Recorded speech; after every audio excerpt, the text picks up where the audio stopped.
Hello, everybody. My name is Panda King, and welcome to episode 2 of the Sinkhole SMP. As you guys saw inside the actual time lapse, we have a very cool auto sugarcane farm. We didn't particularly need it. It's just one of those. I will. Okay. Well. Okay. It's sugar. Right. Yes. So we have an auto sugarcane farm. Rockets are going to be a thing because, like, elytras and stuff like that. And our cow overlord, apparently, um, is most likely going to be. He's online too. Our cow overlord is most likely going to be getting an elytra in like 2 or 3 days because that's just how he does things. Okay. So I figured, like, hey, let's get some sugarcane kind of going for the most part. And it's actually been running for a little bit. It is actually a little bit later, and I was doing a bunch of stuff kind of in the background in between episodes.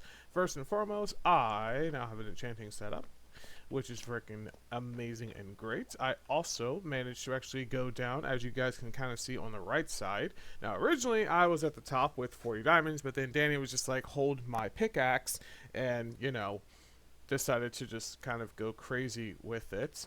That's something in which case that is just how Danny works. He's a miner at heart. But I actually managed to change the actual bottom portion of this and deciding on what I'm actually going to do. Because if you remember, in which case that when I was looking and planning out this place, I said, okay, well, I'll probably make it into different sections. Well, this is going to be kind of our farm-ish area. And by farm, I mean either like, natural farms or probably auto farms because I am generally a redstoner at heart. So definitely more auto farms in this smallish section. I might actually open it up to maybe make another smallish circle thing. Um, I say thing because this isn't even technically a circle, but it's fine. I'll probably make an actual like another circle-ish area to really facilitate. Hey, that's gonna be like the farming section, or maybe like a quadrant, basically. And this is kind of just the whole like enchanting-ish setup, or just I don't know, I'll probably put some more other like chests or stuff around here. I'm not entirely sure what I want to do with this area, but I do know that definitely it's going to be like enchanting or maybe like industrial style where I'll keep like the smelters, or actually it's probably what I could do is create like an actual like super smelter or something because that could be really nice. No, I'm not entirely sure what I'm smelting, but hey, here we are. All right, let's talk about the cow in the room, which is that a few things have actually happened since the last episode. Number one, Danny has created this 1 to 100 scale model of an actual cow. Why has he done this? I don't know. He's also created a random cannon, which is kind of pointing towards my base. I'm not worried about that at all. I will deal with that when I deal with that. Trying to gain sugarcane dominance, but he has nothing against my auto ability. Justin and Janice have literally torn apart every possible. Is that mangrove? Huh. Anyway, they are basically just becoming just dominant when it comes to the tree empire thing. I don't know why. They just kind of are. They're also spilling a bunch of random stuff into the. Okay, we'll deal with that when we deal with that. But first, let's take a small nap, ignore the chat, as Danny and I were actually talking a little bit about his diamond escapade and the cow. Because cow, that is, that's something. He has never done this before, but I am down for it. I like how when I'm just like, hey, I'm going to go ahead and start streaming our actual escapades, he's just like, cool, I'm going to go ahead and just make a giant cow out of nowhere for no reason. That's odd. That's super odd. But ignoring Danny for a tiny bit, we're gonna actually have a plan for today because the previous episode I was just like, hey, let's just start it up and try to figure out what we're actually going to do, and we didn't really have a plan. Well, the plan was originally like staying at the bottom and then kind of figure it out from there, but then we decided to rose to the top, and now we actually have a legitimate plan. So on today's episode, we're going to do a lot of stuff. Number one, We are actually going to create a roof for this actual place itself. I basically kind of want to make a second layer to this. Not entirely sure of how high I want this layer to be. Potentially, I was thinking like 5 blocks. 3, 4, 5. Something like that. Yeah, that's a good enough. That's a good enough roof. This way, it's tall enough that it's kind of like, of classified as a roof, but it's also like can also be a second floor, which is kind of what I want to do. I'm not making this like an entire tower or anything crazy like that, or at least that's not the plan right this second, but it could come to that. And the way that I actually want to make this quote unquote roof slash second floor is I actually want to make it out of glass. And by out of glass, I partially mean that all these open spots or quadrants are actually going to be 100% with glass, which is the reason why I grinded very heavily and tore apart a very small beachfront property that we should now talk about, and smelted all of this actual glass. Now, I know that technically you can actually get it from a villager, but the only village is currently, well, there's technically two, but the closest one, Justin and Janice, have basically claimed. So I'm not going to bother going over there and trading with their villager because there's really no point in that when I can just simply go in a leisurely thing of just mining a ton of sand and then smelting it all up. I want the entire actual second floor to basically be like a stained glass window. We're basically going to take all the colors, or at the very least a decent bit of the actual colors that we can actually get our hands on, and then just speckling the entire second floor, which is going to be really, really nice as an actual effect to either look up out of the rain for starters, because, getting rained on is not the greatest thing in the world. Yeah, it could be really good, which is partially the reason why I got these beautiful cactus from the Wandering Trader. One thing which is actually on our list is actually creating or getting a bunch of colors. So, fun fact that this whole area is actually a flower forest, which means that we can actually make a flower farm, which is going to be very simple, very easy, he says, knowing in which case it's not going to be simple nor easy. That cow is just, yeah, there we go. He says it's yeah, it's simple, easy. I love that cow. I don't know why he's done this. I love that cow so much. It's going to ruin so much of my videos, I swear to God. After the flower farm, we are actually going to go on a little pirate treasure hunt. So I found this map, and I decided originally, I was like, okay, let's go see what it is, but I'm like, let's wait for you guys to join in on the fun. So we're definitely going to go ahead and look at that, which is going to be absolutely amazing. But we have a really, really big day ahead of us, so we're just going to go ahead, punch through. First off, yeah, let's just go ahead and make this this cactus farm, and then we're going to go straight into making the flower farm.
You know, the statement, measure twice, cut once. Yeah, that, apparently that actually applies to Minecraft too. Okay, that was a slight pain, which is why we're going to go ahead and take a small trip. So, the reason why we're actually going for this treasure map is for two reasons. Number one, because it actually gives us gold and potentially diamonds and potentially other stuff.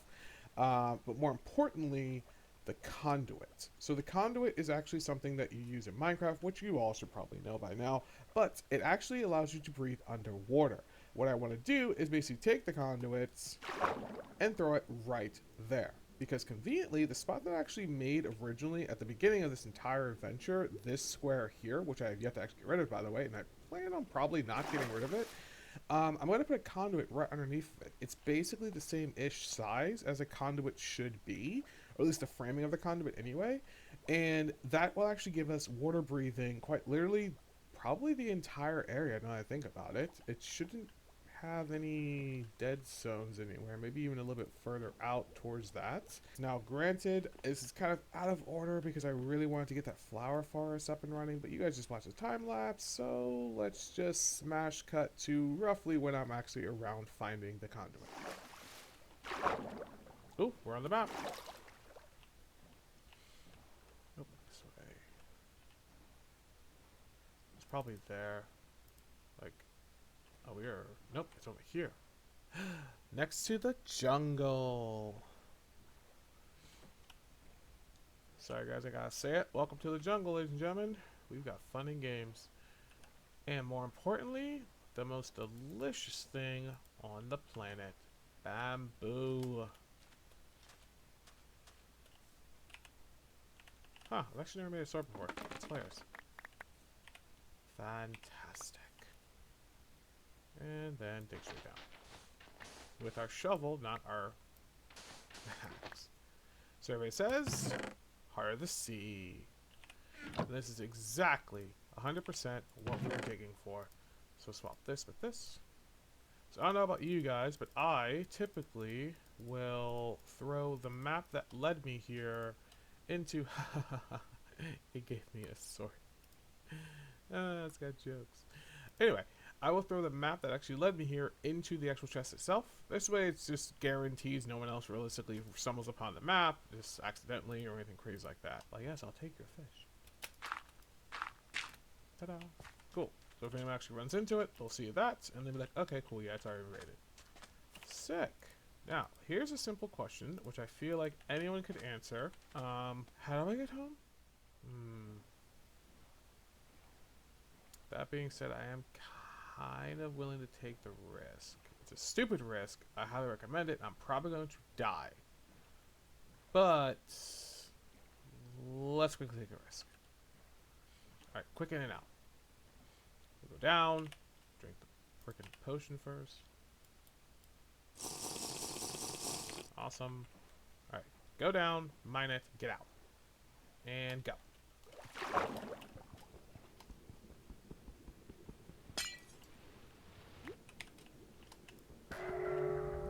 Ah! Ow, ow, ow, ow, ow,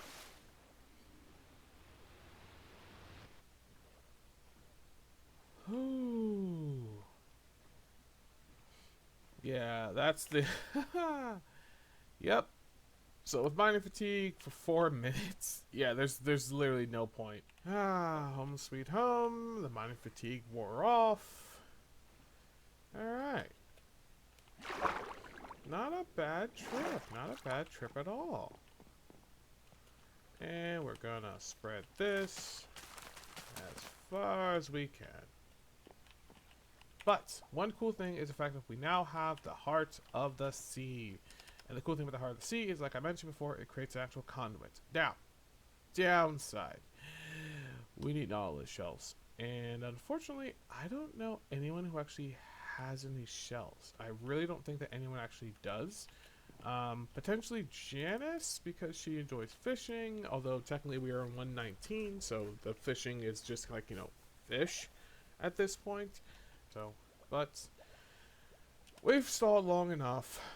Alright, let's go make a flower farm. And we are done. Ta-da!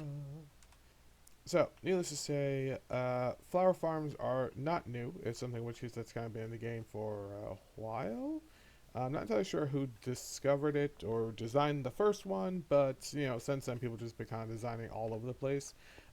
This is my version of it for the most part. It looks different than probably one that you've actually seen. It's definitely got some of the same elements in the sense of just pushing the pistons back and forth with the dispenser underneath. Yes, dispenser underneath of it in order to actually get it to produce bone meal on top of it, and then produces flowers and yada yada yada yada. I'll turn it on in 1 second. The one thing which is really really interesting to note, and if we kind of actually look, so on the F3 screen, the left side towards the bottom of your actual screen, bottom left, where it says biome, this says flower forest. Now, if we go like literally 3 blocks this way, it's actually in the meadow, which definitely threw me off originally.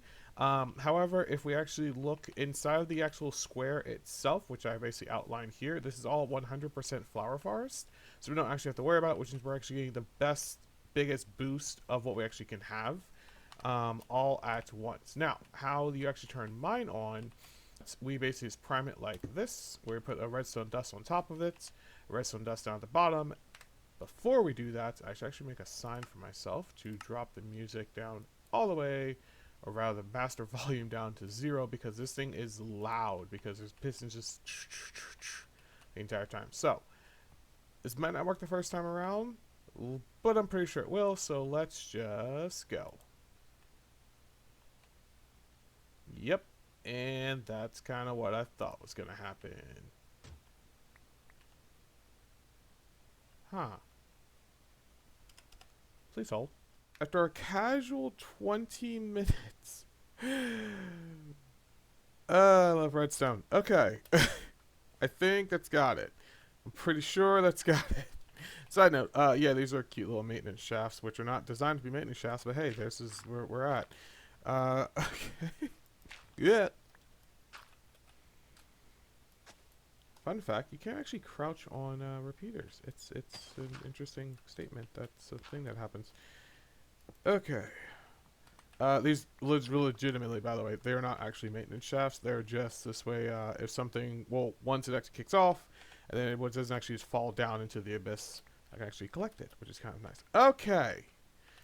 Take 2. So prime and go.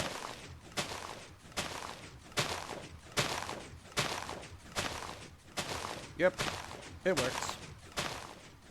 Works very well, actually. Now, the only downside is that I'm kind of not really getting anything crazy. Like, there's a bunch of the white ones, which is cool, but I kind of want, like, some of the orange ones, stuff like that. It's really, really annoying.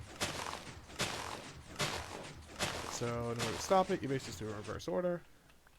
Technically, you can do it in the same order for the most part, where it's like take off like the top one, then take off this one, but it doesn't particularly matter.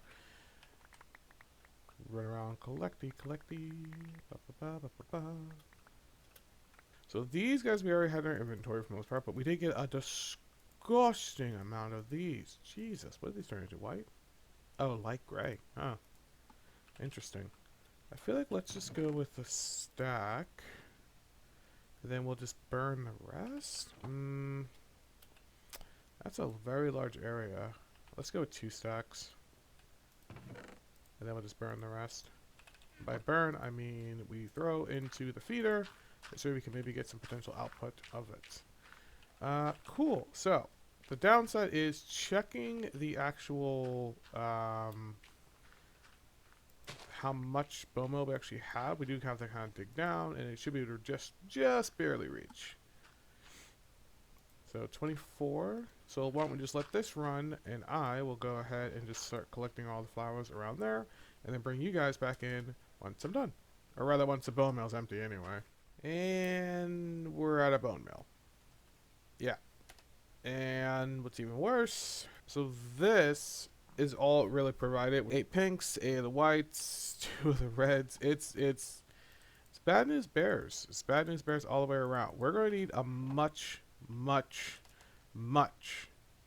bigger version, or rather not so much bigger version, but definitely a lot more of a better supply of bone meal than what we currently have, which is basically relying on taking the excess, throwing it in that nice little composter, and then just kind of waiting for that to convert over. Ignore the random poisonous potato. The problem is with that is the fact that we're using too much bone meal and we're not actually getting back the amount equivalent exchange of it, which is why we're going to take a small trip. So, both Danny as well as Janice have actually been to the Nether, which means that both of them actually have portals. Now, I know Janice's portal is over that mountain and down and around and through a merry-go-round. Danny's is literally right there, like just behind the actual rock formation in that little crevice there. We're going to go ahead and use his portal. Now, the question is, or rather two questions for the most part. Question number one, Panda King, how come you don't just create your own portal? Why are you using someone else's? And second question is, if there's people right next to each other when it comes to portals, aren't they going to be extremely close? And the answer to that is yes and yes on both fronts. So the reason why I'm not actually creating a portal myself is because we're all really close to each other. And the way that the Nether works is 8 blocks in the overworld is 1 block in the Nether.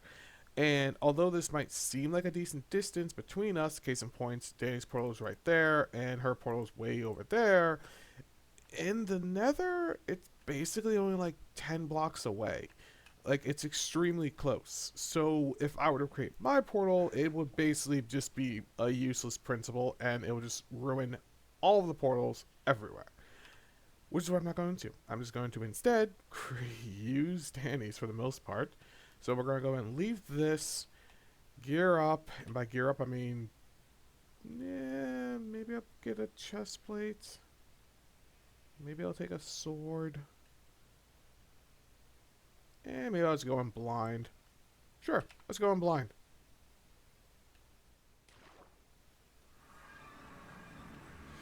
We need to go deeper. Yeah, this is kind of cool. Alright. So, full disclosure, I did... Huh. What are... that quartz? Someone using quartz as a building block? You dare. Anyway. So the reason why I actually decided to... Anyway, the reason why I actually decided to go, oh, they're building up in order to do the thing with the oh, that's stupid. Okay. Guess we're not going that way. The Nether has those. And I think there's actually another one, yep, over there. And there's another one over there. And one decently over there. So, I know when she's coming from my friends, we were actually in this particular biome. And in this particular biome, there are a ton of bone blocks everywhere. So, I am going to go ahead on this very cute little raiding party and just basically take all of them. Because this is a ton of just bone meal floating just right here that we can easily just have access to. And before anyone starts freaking out, don't worry, I made a golden helmet as well as a shield just in case. Although I'm pretty much not going to need it. I also have a secondary pickaxe, just in case. And yeah, I brought the sword. Come on, you guys know I was bringing the sword. Alright. So we have a very quickie... Huh. Odd. I wonder how close I can get to... Nope, let's not touch the gas. We have a mission. Alright. And with that, our pickaxe has finally broken. But we have collected 2 and almost a half a stack of bone meal blocks. These, one bone meal block, a single bone meal block, is 9 bone meal, which is humongous. It basically means, in which case, that provided we can actually find our way out of here, and this meant there are so many striders. Holy crap. Huh. Anyway, provided we can actually find our way out of here for the most part, that means that we have literally enough bone meal to last us for probably ages. Not gonna lie, probably ages. Actually ages. The only downside is, like I said, finding our way out of here. But you guys don't have to suffer through that, because you'll find me once I'm actually out, in maybe an hour or so. Okay, so good news, bad news. Well, technically, good news, bad news.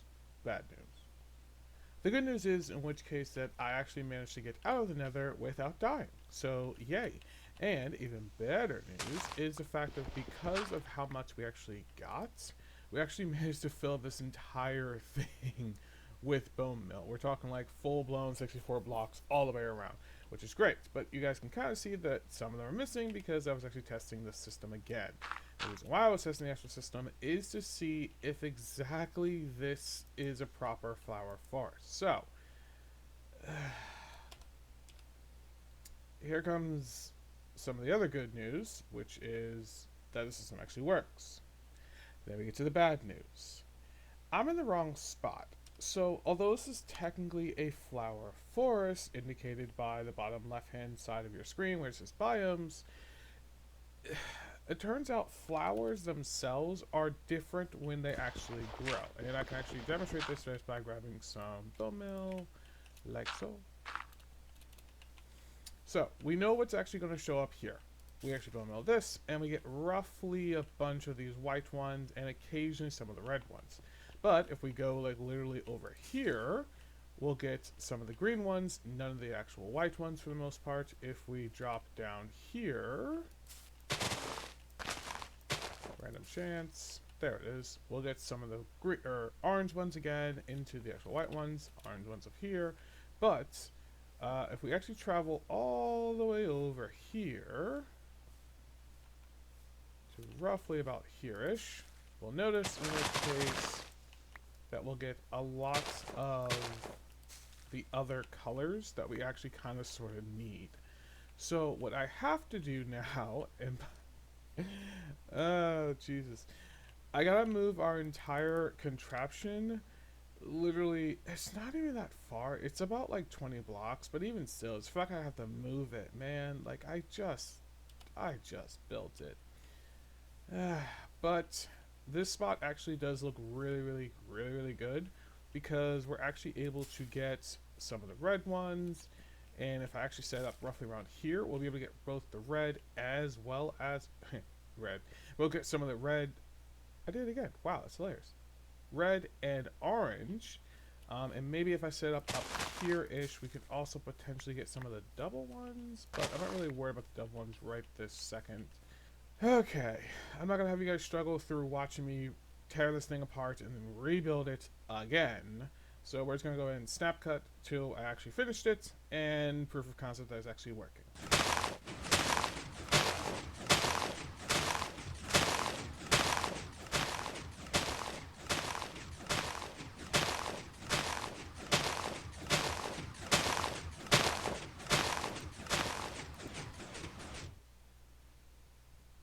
Needless to say, it works. Not a single white flower amongst the bunch. Just a bunch of beautiful red and orange poppy. That's the wrong word. Tulips. They are tulips. I knew that. Yeah, I totally knew that. Who said I didn't know that? You there in the back. Anyway, we have a ton of stuff, and not only did I actually move everything over because it's technically the next day here in real life, but I also made this very ugly, very hideous, yeah, excuse my throw up, double actual feature. I'm kidding. Of course I'm kidding. There's the double. I'm going to use an observer trick. Let's get real. But this will actually produce a bunch of actual double flowers themselves, and voila! We have actually been collecting a whole bunch of actual flowers themselves. There's the other observer, just proof of concept, by the way. This actual trick is really simple, because all you do is basically have a observer looking at another observer. Hello? Are you not work? Oh, because I'm an idiot. Got it. There we go. And that will actually just create an infinite tick, which will just basically make a ton of the actual things themselves. Now here's the only downside. I don't have... Ooh, is that empty? It is. parts because I'm borrowing the bone mill from one side to the other, which is the reason why that was actually empty. But one great thing in which case is that now we actually have a ton of actual flowers to go ahead and work on that. I really wish I actually found a sunflower. This way I can actually make, like, you know, a bunch of the yellow ones or stuff like that, but I could always just go and collect some of the yellow ones. Case in point, there's a ton of them just up there for the most part. So here's the thing. This video was really, really long, and I kind of originally thought about maybe we should actually kind of cut it here and just go ahead and do the time lapse in the next episode of the actual roof. So make sure to actually subscribe to the channel. This way you can actually see when that episode 3 actually goes live. But with that being said, this is Panicking, reminding you all that you're stronger than you think and smarter than you know.